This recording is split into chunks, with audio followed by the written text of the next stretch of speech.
Shalom Uvracha. Un homme pieux habitait dans une grande maison.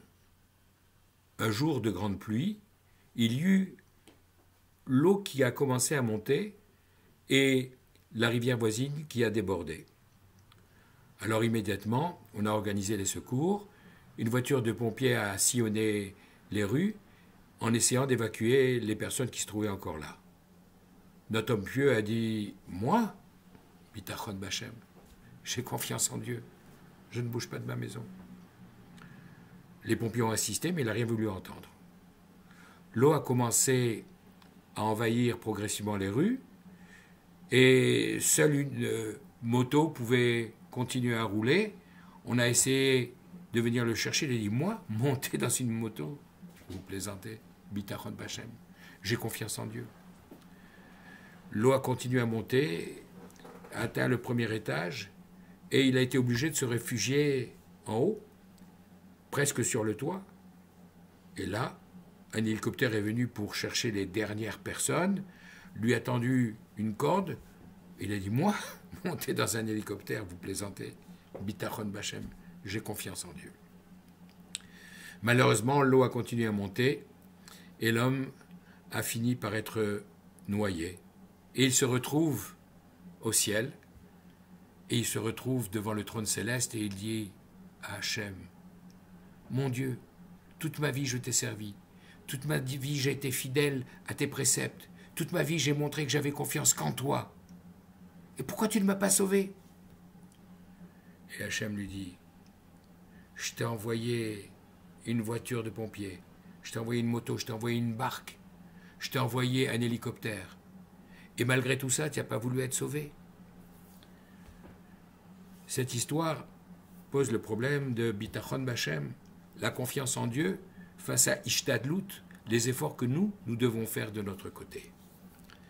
Il y a 15 jours, quand nous avons lu la parasha de Béchalach, j'avais souligné le fait que c'était à 5 reprises une leçon d'Emouna, au moment du passage de la mer, lorsque l'eau était montée jusqu'au cou, avant de s'ouvrir devant Nachshon ben Aminadav.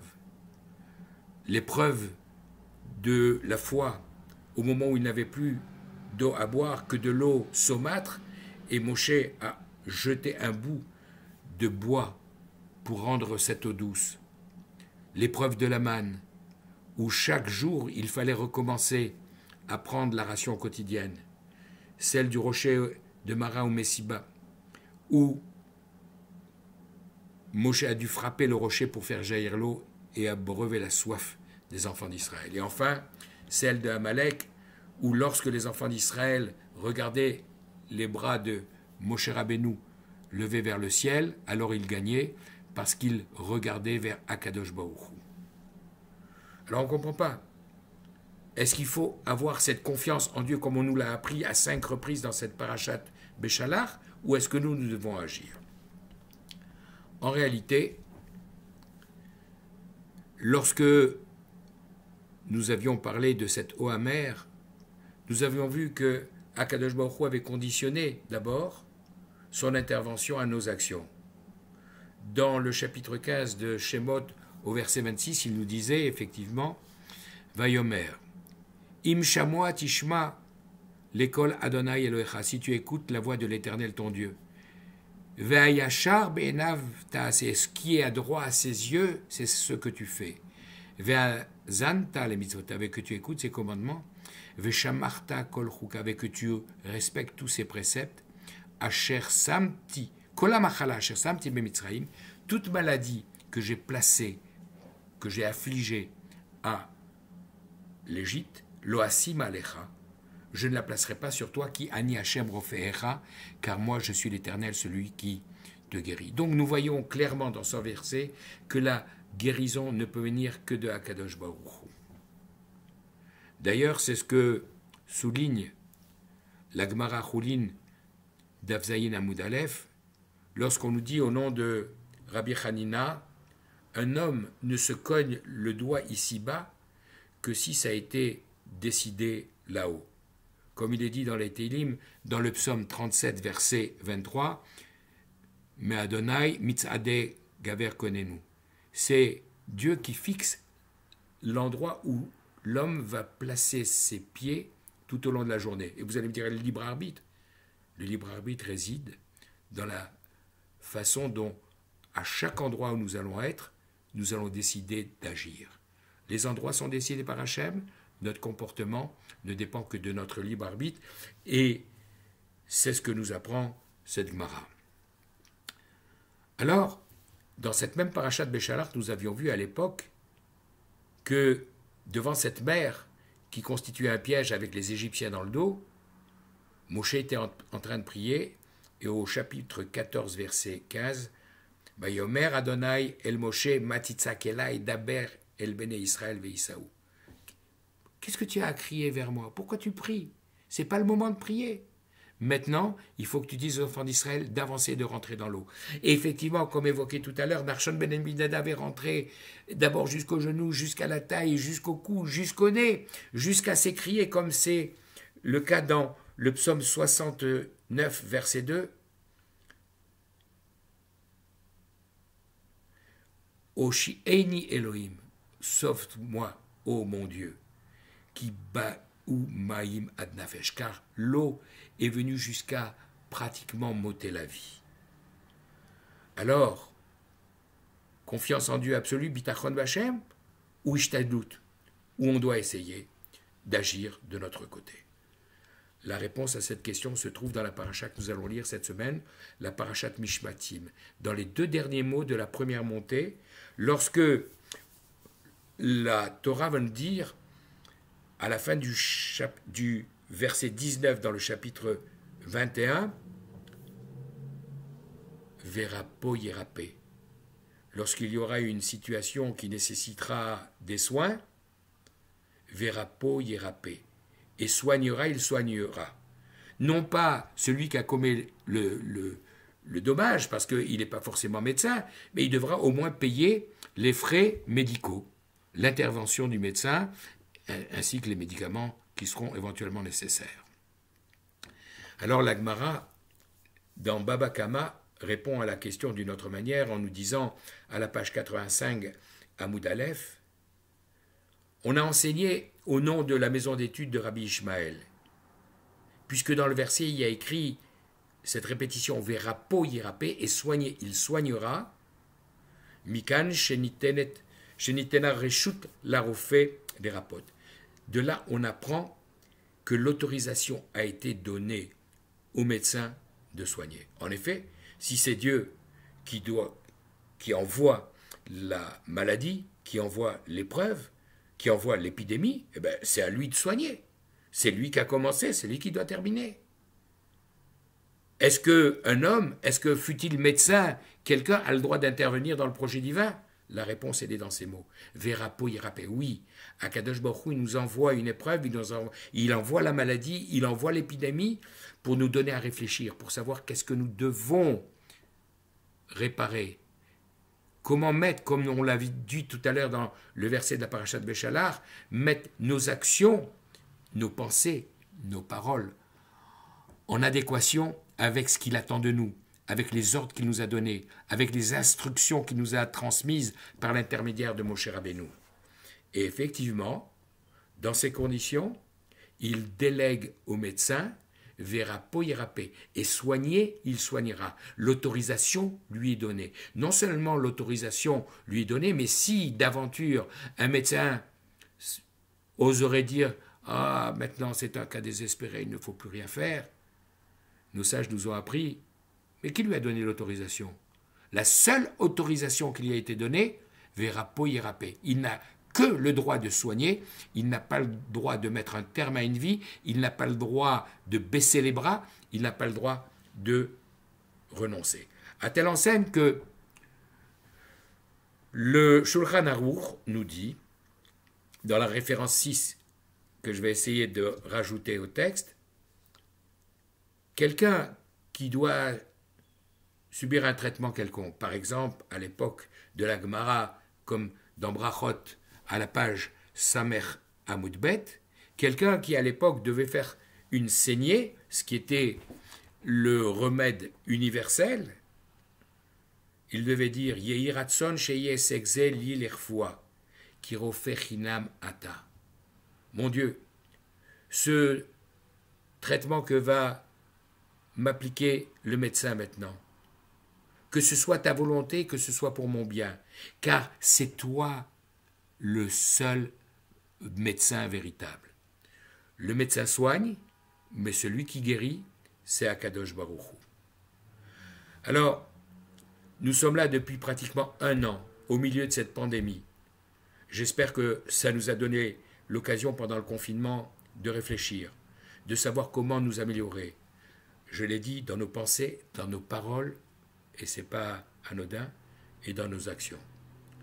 Comment essayer de corriger ce qui doit l'être pour que Akadosh Baruch Hu dise « Ok, je vous ai envoyé la pandémie, maintenant, on va l'arrêter. » Et il se trouve que dès ce soir, nous allons commencer Rosh Chodesh Adar.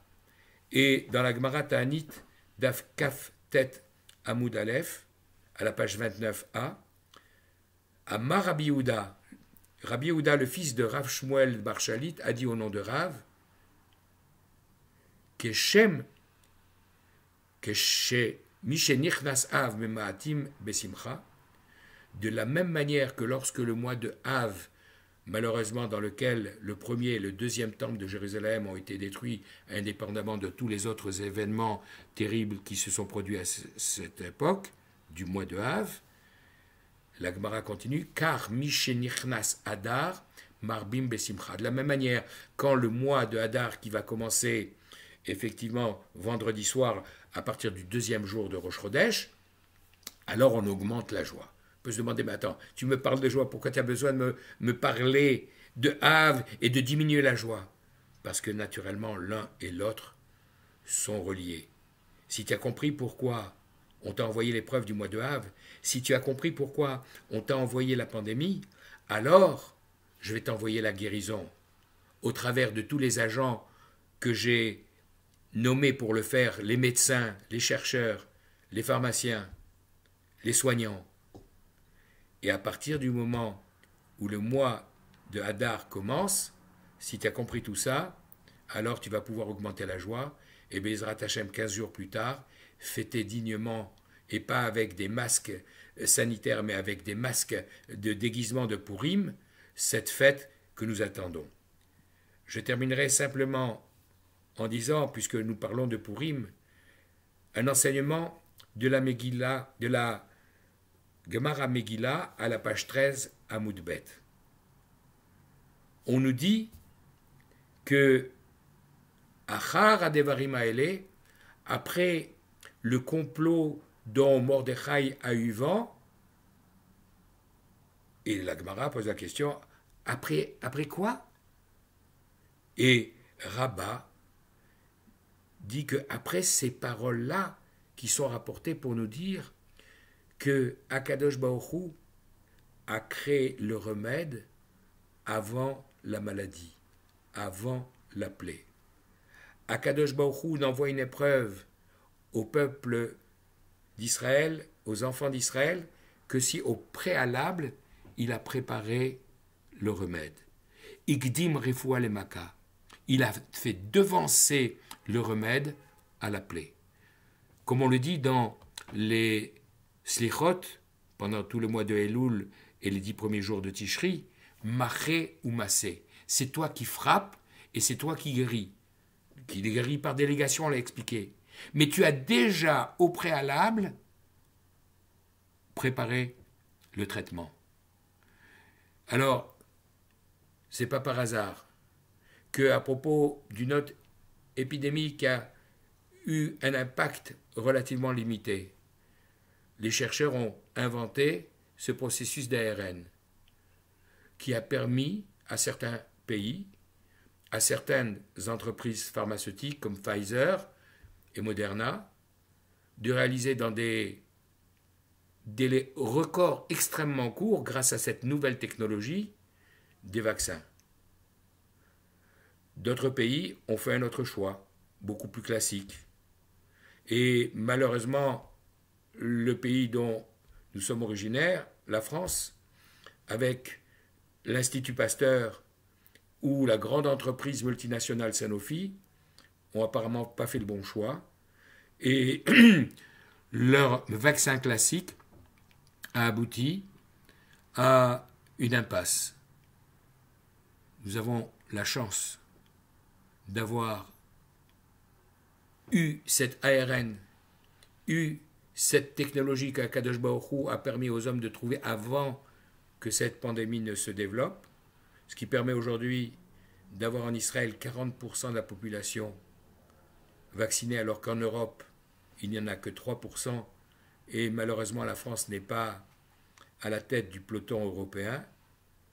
Alors, je terminerai simplement en disant que chacun d'entre nous doit faire l'effort d'écouter les rabbinim, bien sûr, d'écouter les professeurs de médecine, les vrais, ceux qui s'occupent des malades du corona ou ceux qui s'occupent dans leur laboratoire de recherche du virus en question et qui savent de quoi ils parlent et pas toutes les informations qui ne sont pas le reflet de la réalité, pour le dire simplement comme cela. Nous avons la chance d'avoir tous ces moyens à notre disposition pour éviter que certains d'entre nous ne se trouvent après 120 ans devant Akadosh Baruch Hu à devoir rendre des comptes en leur disant « mais je t'ai envoyé l'hélicoptère, je t'ai envoyé la barque, je t'ai envoyé la moto, je t'ai envoyé tout ça, et pourquoi tu n'as pas fait ?»